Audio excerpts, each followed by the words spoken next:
Hello, I'm continuing my reviews on the Prophecy series with Prophecy Uprising, the fourth film in the Prophecy franchise. Now, the movie was written and directed by Joel Soisson, who was a producer on the first three movies, and he actually co-wrote Prophecy 3. And the movie was based on a script from John Sullivan. Now, in all honesty, Prophecy Uprising is really not that bad of a movie, but I think it would have worked better as a standalone horror film as opposed to a prophecy movie. Now, the first prophecy movie I don't think needed sequels. It was a great standalone film, but I don't think it needed to be a franchise. That being said, the first two sequels, together with the first movie, actually make a pretty solid trilogy, and in that trilogy you see the main villain actually go through a really interesting character arc where he goes from being the villain to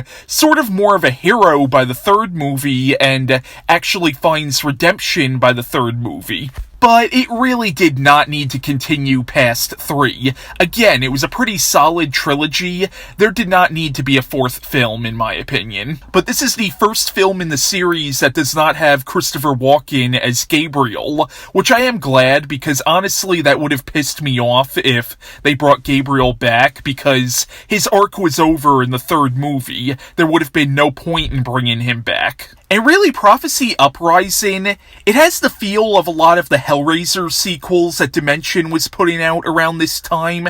It feels like this was originally just a standalone horror script that happened to be about a war between heaven and hell, and it feels like they just shoehorned certain elements from the first 3 movies to make it a prophecy movie. But the plot of Prophecy Uprising is it's set in Romania, and it follows a corrupt police detective who teams up with an Interpol agent, or somebody who claims to be an Interpol agent, and they're investigating a series of murders where all the victims have had their hearts cut out. But soon it's revealed that these murders are actually the work of a demon named Belial, if I'm saying that demon's name right, who is hopping from body to body. And it turns out that Belial has rebelled against Satan, and he's trying to create a new hell that he could rule over, but in order to do so, he needs to get his hands on a book called the Lexicon, which is actually a missing chapter from the Book of Revelations, and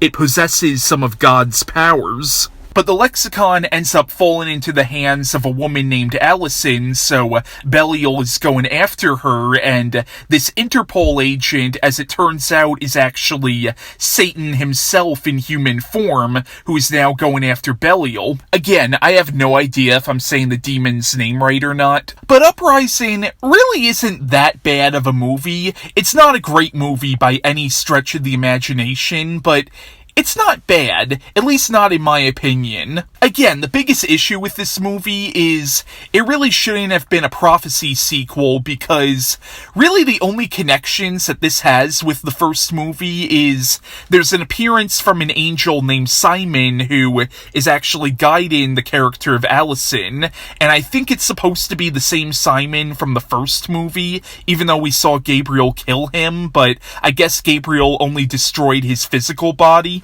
Also, there's a scene where the police detective is on this, online database, and he starts talking to somebody named Joseph 1995, and I think that was clearly supposed to be the character of Joseph from the first 3 movies. But I thought the movie had some really interesting ideas, like this idea that haunted houses are basically extensions of hell, and any house where a major act of violence has happened is rightfully the devil's domain. And I actually really liked John Light in this movie as Satan. Sure, he's not as good as Viggo Mortensen was as this character in the first Prophecy movie, and he honestly plays Satan much differently than Viggo Mortensen did, which is another reason why I think this would work so much better as a standalone film. I also liked how the police detective in this movie is really not a good person at all. You do see him him try to seek redemption, but you realize that this guy has committed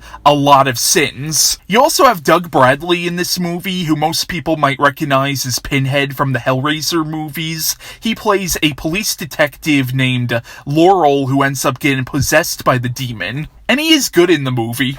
But yeah, Prophecy Uprising, it's not a terrible movie, it's not a great movie by any means, but it's adequate. Like, it's not as bad as you might have heard, but it's not a movie that I think I'm gonna go out of my way to watch again. It's certainly better than the next film in this series, Prophecy Forsaken, which will be my next movie review.